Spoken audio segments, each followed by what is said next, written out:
अध्यक्ष महोदय, आज इस सदन में देश के किसानों और उनकी समस्याओं के बारे में चर्चा प्रारंभ हुई है।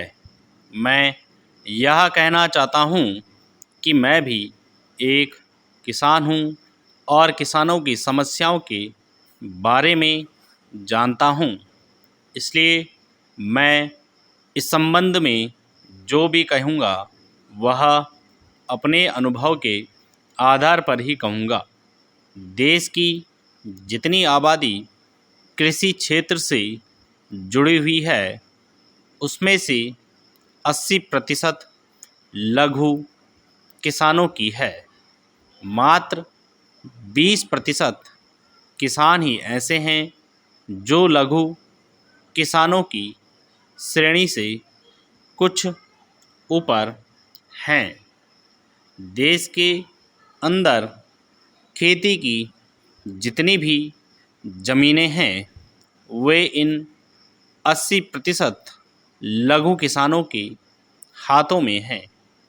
अभी कुछ समय पहले ही इस सदन में आबादी के बारे में चर्चा चल रही थी। मैं बड़े ही स्पष्ट शब्दों में यह कहना चाहता हूँ कि आज गांवों में देश की लगभग 70% आबादी रह रही है। यह आबादी केवल खेती के ऊपर निर्भर है। उसके पास दूसरा कोई काम नहीं है।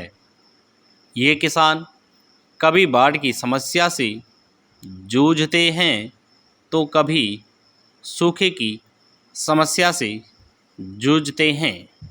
इन दोनों कारणों से उनकी पूंजी बर्बाद होती रहती है और वे ऋण के बोझ तले दब जाते हैं।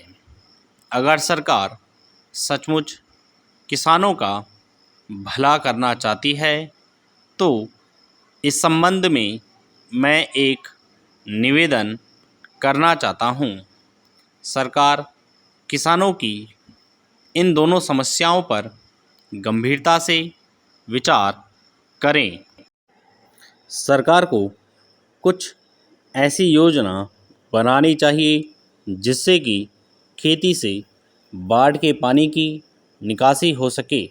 मुझे लगता है कि ग्रामीण क्षेत्रों में बड़े बड़े तालाब बनाकर बाढ़ के पानी को जमा किया जा सकता है, ताकि सूखे की स्थिति में वही पानी खेत की प्यास बुझाए।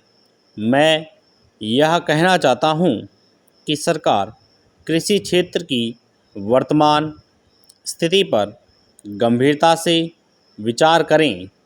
यदि सरकार कृषि क्षेत्र के विकास में रुचि रखती है तो देश के किसानों की समस्याओं को सुलझाना ही होगा।